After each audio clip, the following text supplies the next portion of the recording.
ఎంతెంత దూరాన్ని నువ్వు నేను మోస్తూ ఉన్నా అసలెంత అలుపే రాదు.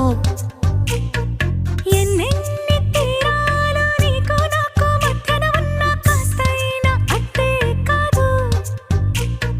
నీతో ఉంటే తెలియదు సమయం, నువ్వు లేకుంటే ఎంత న్యాయం. గడియారంలో సెకనుల ముల్లే కంటకి కదిలిందే.